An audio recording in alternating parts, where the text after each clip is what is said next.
Africa is rising. The challenge, the future of city life. Cities are growing. Innovation is the key.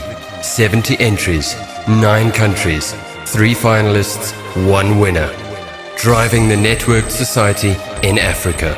Ericsson Sub-Saharan Africa Innovation Awards 2015.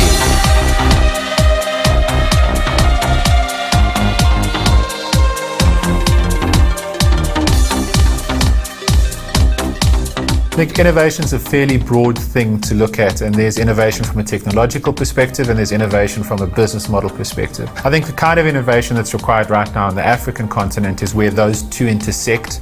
Right? You can't just come up with a really clever technology idea. It's got to be sustainable, it's got to make a difference, and it's got to be able to bring revenue to the fore for those people involved so that it can have a long-term sustainability. So when it comes to innovation, for me, it's about where those two things intersect. Our theme is city life, so what I'm really going to be looking for is how the contestants are really doing things that contribute to improving city life. There are lots of challenges with growing cities, but there's lots of innovation that happens when people get together and connect. So using our technologies, how do we contribute to the growing city life? In the judging process, I will be looking for innovation that will contribute to business ideas that Ericsson could potentially use for its future portfolio.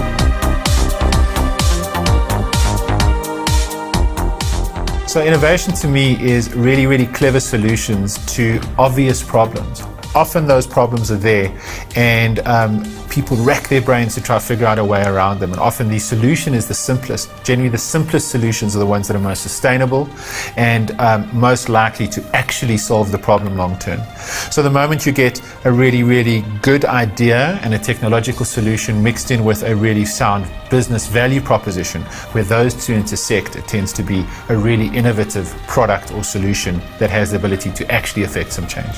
So innovation I sort of see as making connections in new ways, bringing technology to bear in new ways and making a difference in lives, and really stems from, I think, strong empathy with what's going on in society and how to use technology to create societal change for good. I see innovation as meeting a human, a business or an operational need with alternative thinking or technology, meeting human needs and creating new business opportunities.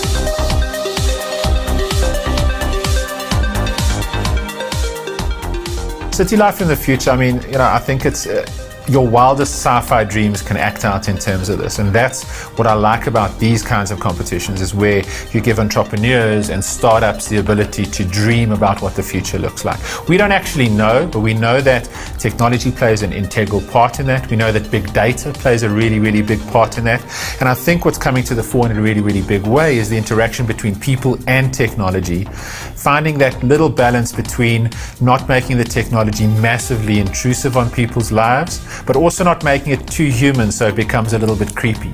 So city life needs to be augmented by technology. I think the one major difference is over the past several years we've seen a general sparsity of greenery and that kind of thing. As we've started to notice that we're actually damaging the planet with all of our power requirements and that kind of stuff, green power, green technology is very high on the agenda. So I think we'll have prettier cities in the future and definitely more technologically advanced cities in the future. We're going through a stage, I think, in human evolution where lots and lots of people are getting together and coalescing in major cities, and that has both challenges and opportunities. And there are a lot of opportunities that stem from technology that happens and new ideas and insights and the different types of people that come together in cities. I think that's going to continue, and the way the technology that Ericsson brings to bear in terms of communication, getting people to effectively connect with each other much more effectively to drive change.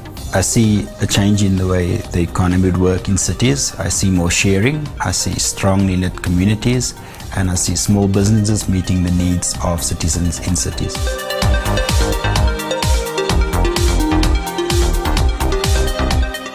So as somebody that's seen a number of startups start and fail, and a number of startups be successful, and running my own startup, I would say don't underestimate how tough it's going to be.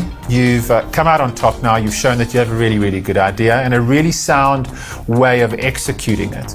But the difficult stuff comes now, right? You're going to have some really, really hectic sleepless nights. You're going to have huge hassles with funding and all kinds of stuff. Stay true to your idea, right? You have to love it to be in it, and know that you're building something that can honestly change the world. If you believe that and you continue driving towards it, I think you'll be successful. My advice going forward is that they continue to look at the world in new and interesting ways.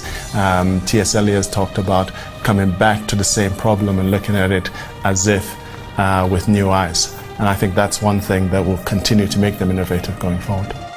My message to shortlisted candidates would be not to stagnate, to keep innovating, to use the opportunity that you'd get, and to always have business and revenue opportunities in focus for your innovation.